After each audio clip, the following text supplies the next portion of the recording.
ancient nebulae where stars are born without witness. Derelict stations drifting through the black, their corridors sealed and forgotten. Corners of existence where nothing moves, nothing breathes, and nothing dares to make a sound. And then, cutting through that silence like a chainsaw through glass, there is the roar of an engine that has no business existing. A machine held together by fury, stubbornness, and what might generously be called engineering. Riding it is a figure who has been banned from the afterlife, thrown out of both heaven and hell, and lived to brag about it. His skin is pale as chalk. His eyes burn like twin furnaces of amusement. His hair trails behind him like a black war banner. His name is Lobo, and tonight someone owes him money. The bounty had been posted 3 systems back. Some interdimensional smuggler and thought hopping between realities would be enough to shake the most dangerous hunter in the known cosmos. A reasonable assumption, honestly. Most bounty hunters would have given up after the second warp jump. Most would have turned back when the trail went cold near the Vega expanse. But Lobo is not most hunters. Lobo does not stop. Lobo does not reconsider. Lobo follows the scent of a contract the way a shark follows blood, with absolute certainty and zero moral hesitation. The trail had been clean enough. Energy signatures, residual warp particles, the usual breadcrumbs left by someone running too fast to cover their tracks. But then, somewhere past the outer rim of a dying star cluster, the signal vanished. Not faded, not scattered, vanished. One moment the readings were solid, and the next there was nothing but a strange shimmer in the fabric of space itself. A tear. Thin and dark, barely visible against the void, like someone had dragged a razor across the skin of reality and left the wound open just a crack.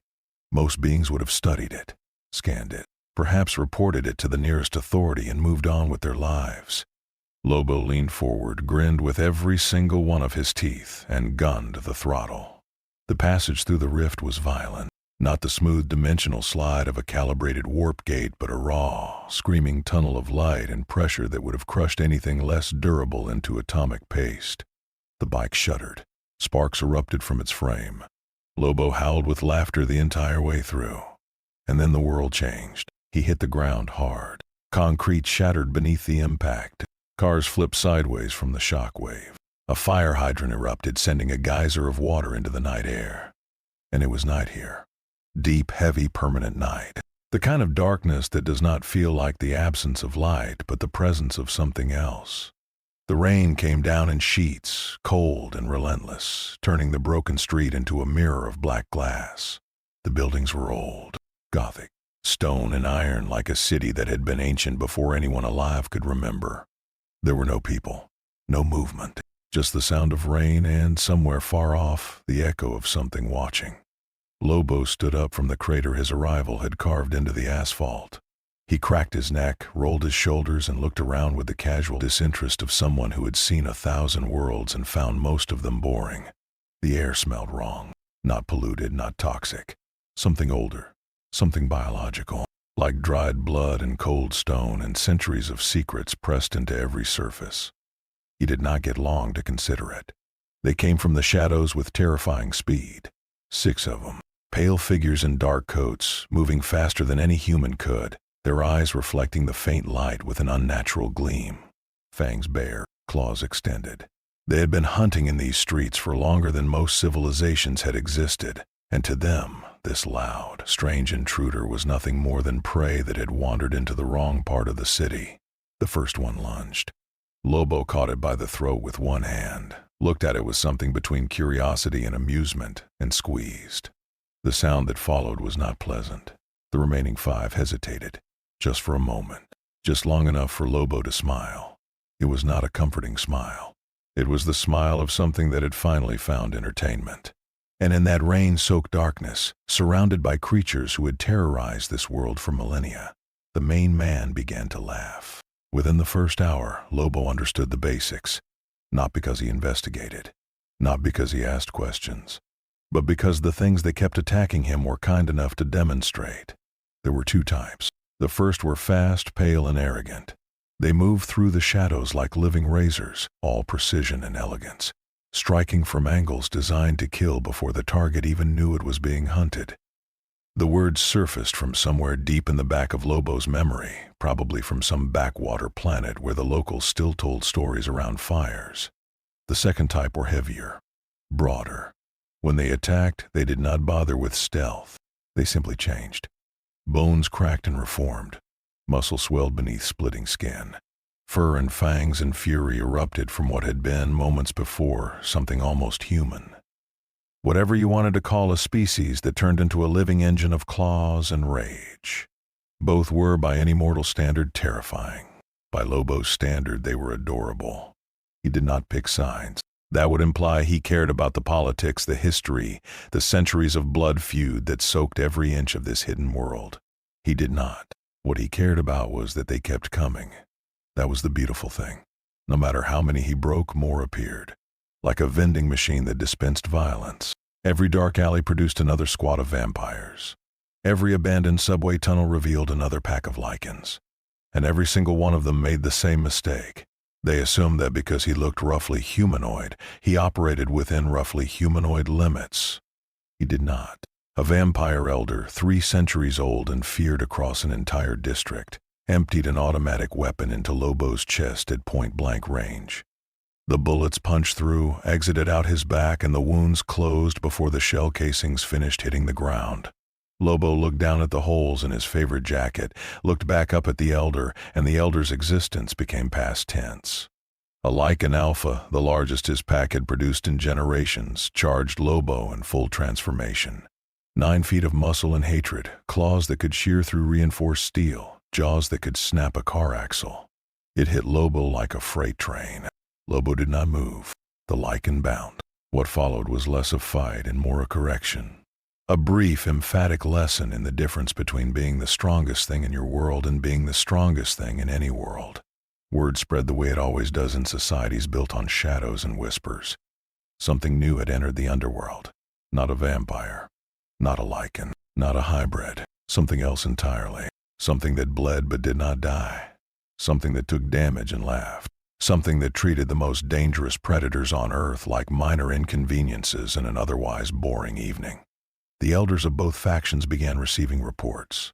Outposts destroyed, patrols eliminated, safe houses reduced to rubble, and always the same description from the few survivors who managed to crawl away.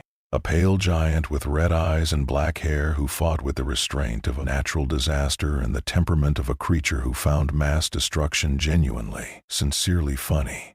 For the vampires, this was an insult. Their world was built on control, hierarchy, elegance. Centuries of careful manipulation, of staying hidden, of ruling from the darkness with precision and patience. This thing was the opposite of everything they valued. For the Lycans, it was something worse. They were the warriors, the strong ones, the monsters that other monsters feared. And now something was hunting them with the same casual ease they used to hunt humans. The reversal was not just humiliating. It was existential. Both factions, despite their ancient hatred for each other, arrived at the same conclusion independently and almost simultaneously. This needed to stop. But stopping Lobo is a bit like stopping a comet by asking it politely to change direction. You can try. You can gather your resources, assemble your bravest soldiers, make your speeches and your plans. But the comet does not care about your plans. The comet is having a wonderful time. And Lobo was having the time of his life. She had been fighting this war longer than most vampires had been alive. Selene, death dealer. A warrior forged in centuries of bloodshed, sharpened by loss, driven by a fury so controlled it had become indistinguishable from calm. When the council sent her to investigate the disturbances, she accepted without question. Not because she trusted the council. She had stopped trusting institutions a long time ago. But because whatever was destroying their outposts needed to be understood, and she was the best at understanding dangerous things by getting close enough to kill them. The trail was not hard to follow. Subtlety was clearly not this creature's strength. Entire city blocks bore the scars of recent combat, claw marks on concrete walls, but too deep and too wide to belong to any Lycan on record. Bullet holes in patterns that suggested the target had simply stood still and allowed itself to be shot, presumably out of boredom. And everywhere, the unmistakable evidence of supernatural beings who had been taken apart by something operating on a completely different level of violence. She found him in an old industrial district near the river. He was sitting on the hood of a crushed police car, eating something that might have once been a sandwich, surrounded by the unconscious or possibly deceased remains of what appeared to have been a 12-member Lycan hunting party. He looked up when she landed on the rooftop across the street. He did not look surprised. He did not look concerned. He looked, and this was somehow worse, delighted. Selene struck first. She always struck first. Twin pistols barking in rapid succession, silver-tipped rounds designed to punch through Lycan bone and vampire flesh alike. The shots were perfect. Center mass, headshots, joints. Every round found its mark, and every round did absolutely nothing.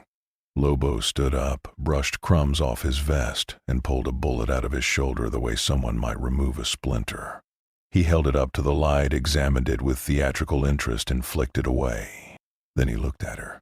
Really looked at her. And what he saw was not a threat. It was a challenge. And Lobo loved challenges almost as much as he loved getting paid. The fight that followed was unlike anything the Underworld had witnessed. Selene was fast, perhaps the fastest death dealer in living memory. She moved between positions with fluid precision, combining gunfire with close combat in seamless transitions that had ended hundreds of Lycan lives. She used the environment, the rooftops, the walls, the narrow alleys, turning the terrain into a weapon the way she had been trained to do for centuries. None of it mattered. Lobo did not dodge. He did not need to. He walked through her gunfire like it was rain. When she closed for melee, he met her with a speed that should have been impossible for something his size. His fist connected with a wall she had been standing against a fraction of a second earlier, and the wall ceased to exist. Not cracked. Not damaged. Reduced to a cloud of pulverized stone and twisted rebar. Selene adapted. She always adapted. That was what had kept her alive when so many others had fallen. She shifted tactics, tested his reactions, probed for weaknesses with the analytical precision of a warrior who treated combat as a science. She cut him. Silver blade across the ribs. The wound opened, bled for approximately 2 seconds, and sealed itself as though it had never existed. That was the moment she understood. This was not a creature she could defeat through skill or strategy or superior firepower. This was not a vampire or a Lycan or anything that belonged to the taxonomy of threats she had spent centuries studying. This was something from outside. Something that operated by rules she did not know and could not learn fast enough to survive. Selene did something she had not done in over 300 years. She disengaged, not out of cowardice. Selene did not possess the capacity for cowardice, but out of the cold, rational understanding that fighting this creature alone was not combat. It was suicide with extra steps, and she needed to warn the others. Because whatever this thing was, it was smiling as she left, and it let her go. For all his chaos, for all his seemingly random destruction, Lobo had never actually forgotten why he was here. The bounty, his target. The interdimensional smuggler who had thought slipping into a world full of monsters would provide adequate cover. A reasonable assumption, honestly. Hide among predators, blend into a society that already operates in shadows, and wait for the hunter to lose interest. It was not a bad plan. It simply failed to account for the fact that Lobo does not lose interest. Lobo does not get distracted. What looks like aimless violence is, in its own chaotic way, a search pattern. Every vampire nest he demolished, every Lycan stronghold he walked through like a wrecking ball with opinions, was Lobo methodically eliminating hiding places, shaking the tree until the fruit falls. And the tree was starting to crack. The smuggler's name was Krevlax, a shape-shifting information broker who had made the mistake of selling classified Zarnian military codes to the wrong buyer. The contract on his head was substantial enough that Lobo had turned down 3 other jobs to pursue it. And now, after tearing through half the Underworld's infrastructure, Lobo had finally picked up the scent. Krevlax was hiding in the lower catacombs beneath the old city, specifically within a vampire stronghold controlled by one of the surviving elder houses. This was, from the vampire's perspective, incredibly unfortunate. The stronghold was old. Centuries of fortification, layers of security both technological and supernatural, designed to withstand Lycan assaults and human discovery alike. Guard rotations that had been perfected over generations. Kill zones, choke points, sealed doors made from materials that could resist explosions. It had survived wars, purges, and betrayals. It had stood for 400 years as one of the most secure positions in the entire underworld.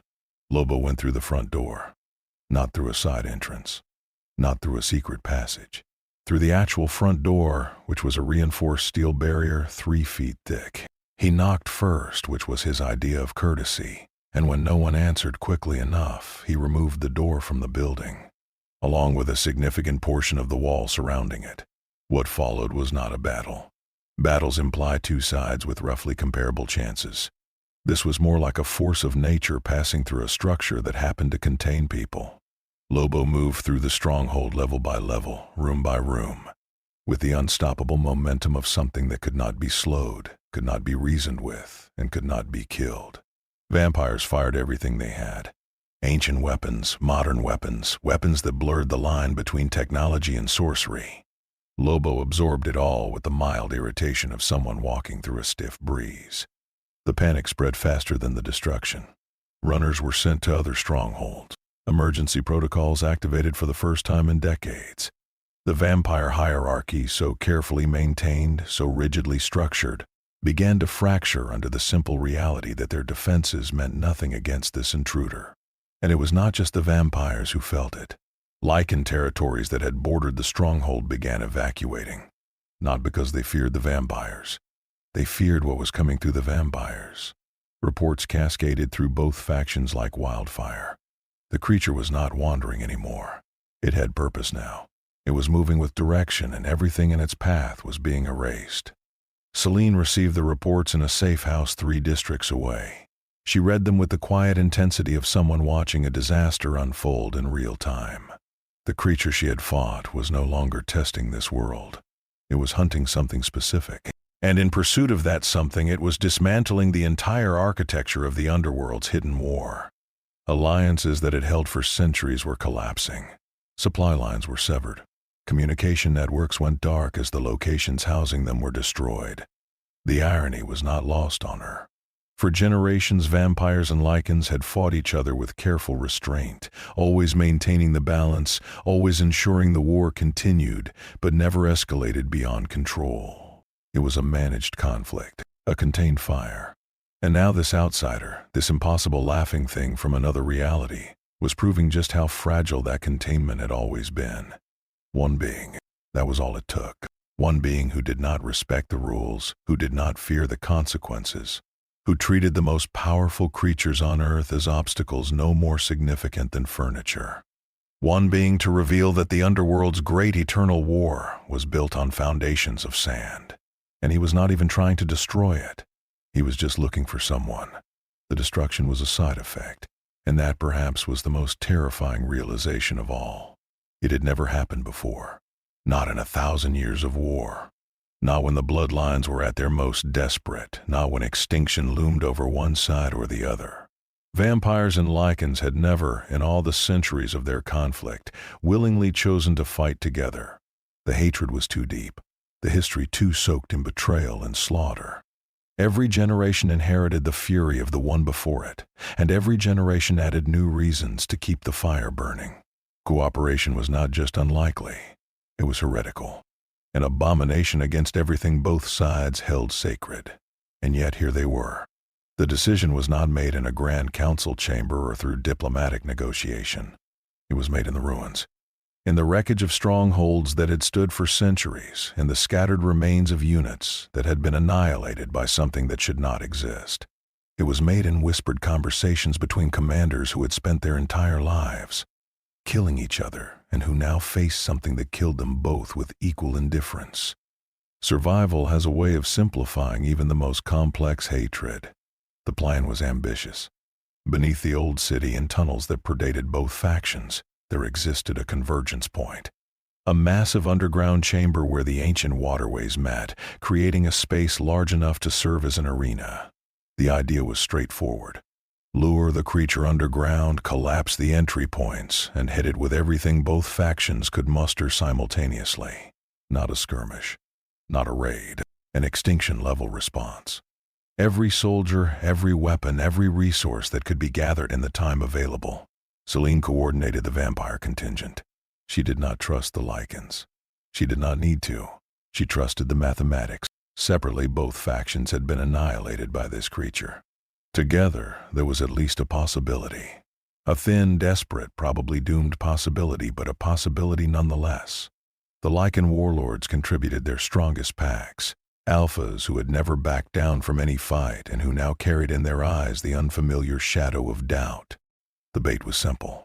Information leaked through channels Lobo had already been monitoring, suggesting his bounty target had been moved to the underground convergence point. It was not subtle. It did not need to be. Lobo was not a creature who analyzed traps. He was a creature who walked into traps and dared them to work. He arrived at midnight. Of course he did. He came through the main tunnel on foot, his boots echoing against the ancient stone, whistling a tune that no one in this world would have recognized. The sound carried through the underground chamber like a promise of violence, bouncing off walls that had stood in silence for centuries. They hit him from every direction at once. Silver rounds and ultraviolet ammunition from the vampire positions above. Lycan shock troops charging from the flanking tunnels. Explosives detonating in sequence designed to disorient and contain. The noise was apocalyptic. Gunfire and howls and the shriek of metal and stone being torn apart by forces that would have reduced any normal battlefield to rubble. Lobo stood in the center of it all and spread his arms wide, as though welcoming the rain. The first wave broke against him like water against a cliff. Lycans that reached him were thrown back with broken bodies. Vampires who closed to melee range discovered that their speed advantage meant nothing against something that could regenerate faster than they could wound it. He grabbed a Lycan alpha by the tail and used it as a weapon against the 3 vampires attacking from behind. He caught a rocket-propelled grenade mid-flight, examined it for a moment with genuine interest, and threw it back. They kept coming. To their credit, they kept coming. Wave after wave, unit after unit, spending themselves against something that could not be depleted. The vampires fought with cold precision that slowly deteriorated into desperate fury. The Lycans fought with primal rage that slowly deteriorated into something dangerously close to terror. And through it all, Lobo fought with the joyful energy of someone at an amusement park. He was not angry. He was not struggling. He was having, by his own standards, a genuinely wonderful time. The chamber that had stood for millennia began to collapse. Not from the explosives or the gunfire, but from the sheer physical force being generated by the conflict within it. Support pillars shattered. Ceiling sections caved in. The ancient waterways ruptured, sending torrents of black water flooding across the battlefield. And still Lobo fought, ankle-deep in water and rubble and the remains of both factions' finest warriors, laughing with a sound that echoed through the tunnels like the voice of something that had never once in its existence known fear. When the dust settled, and it took a very long time to settle, the chamber was unrecognizable. The trap that had been designed to contain and destroy an unstoppable force had instead been destroyed by it. Bodies lay everywhere. The survivors, and they were precious few, dragged themselves toward the exits with the hollow eyes of soldiers who had seen something that fundamentally changed their understanding of what was possible. Lobo stood in the center of the devastation, barely winded, and cracked his knuckles. That had been fun. He wondered if they had any more. In the aftermath, the Underworld was unrecognizable. Not destroyed exactly. Destruction implies a clear before and after, a definitive line between what was and what remains. This was something more insidious. The structures were still there. The tunnels, the safe houses, the hidden chambers where power had been brokered and blood had been spilled for generations. The physical infrastructure survived, more or less. But the systems that gave those structures meaning had been gutted. The vampire elders who had maintained order through rigid hierarchy and ancient authority were gone. Not all did, but enough. The chains of command that had held for centuries now dangled broken, connected to nothing.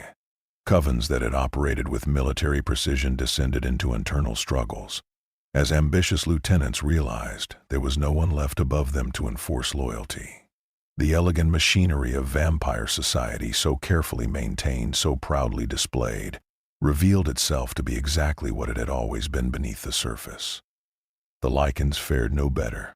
Packs that had followed their alphas with absolute devotion found themselves leaderless, their strongest torn apart in the underground massacre. The younger ones, those who had survived by being too inexperienced to be sent to the front lines, inherited a war they did not know how to fight and a power structure they did not know how to rebuild. Some packs splintered. Others merged in desperate alliances that would have been unthinkable a week earlier. The wild, fierce independence that had defined Lycan culture became a liability when there was no one strong enough to channel it. And the war itself, the ancient eternal conflict that had given both factions their identity and their purpose, continued. But it continued the way a fire continues after the walls around it have fallen. Uncontained, uncontrolled, spreading in directions no one had planned and consuming things no one had intended to sacrifice. Skirmishes erupted in parts of the city that had been neutral ground for decades. Humans began noticing things they were never supposed to notice. The careful veil of secrecy that both factions had maintained with such obsessive dedication developed tears that no one had the resources to repair. It was into this chaos that Lobo finally found what he had been looking for. Krevlax had survived, barely. The shapeshifter had burned through half a dozen forms trying to stay hidden during the carnage, and when Lobo finally cornered him in a collapsed section of the lower catacombs, there was nowhere left to run. The bounty target looked up at the towering pale figure blocking the only exit and understood, with the absolute clarity that comes only in final moments, that running across dimensional boundaries had been insufficient. That hiding behind armies of immortal predators had been insufficient. That nothing in any reality in any universe was sufficient to escape Lobo once a contract had been signed. The elimination was quick. Lobo was many things, but unnecessarily cruel to his actual targets was not one of them. Business was business. The contract was fulfilled. The job was done. And then something unexpected happened. Lobo did not leave. He walked back through the ruined tunnels, emerged into the city above, and stood in the rain looking at the Gothic skyline with an expression that, on anyone else, might have been called contemplation. This world was broken now. He had broken it, mostly by accident in pursuit of a paycheck. The predators who had ruled it from the shadows were scattered and afraid. The war that had defined it was spiraling beyond anyone's ability to control. And Lobo found that he liked it here. Not for the architecture, not for the culture, not for any of the reasons a normal being might appreciate a new world. He liked it because it was fun, because the things that lived here were strong enough to fight and foolish enough to keep trying, because the darkness that saturated every corner of this place felt comfortable in a way that the sterile emptiness of deep space sometimes did not. Because there were always more monsters in the shadows, and Lobo had never met a shadow he could not fill with something louder and more violent than whatever was already hiding in it. He smiled to himself. Maybe he would stick around for a while. The rain had not stopped since he arrived. Perhaps it never stopped in this world.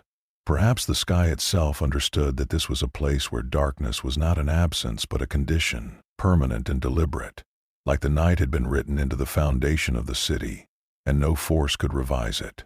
The streets glistened black beneath the downpour, reflecting the distant glow of windows where things that were not human watched from behind curtains they would never open. Lobo rode through those streets slowly, not rushing, not hunting, just riding.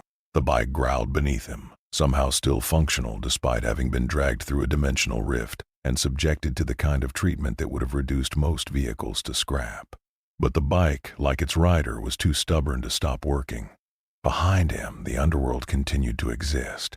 The vampire covens were rebuilding cautiously with the nervous energy of creatures who had learned that their power was not absolute.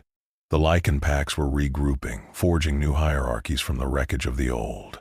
The war between them persisted because it was all either side truly knew, but it persisted differently now, quieter, more careful. Every patrol now looked over its shoulder not just for the ancient enemy, but for something worse. Something that did not belong to either side of the conflict and answered to no authority either faction could comprehend.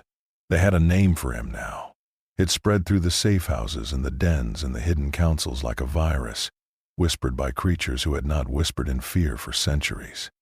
They called him the Nightmare, not because he appeared in dreams, but because he operated by the logic of one.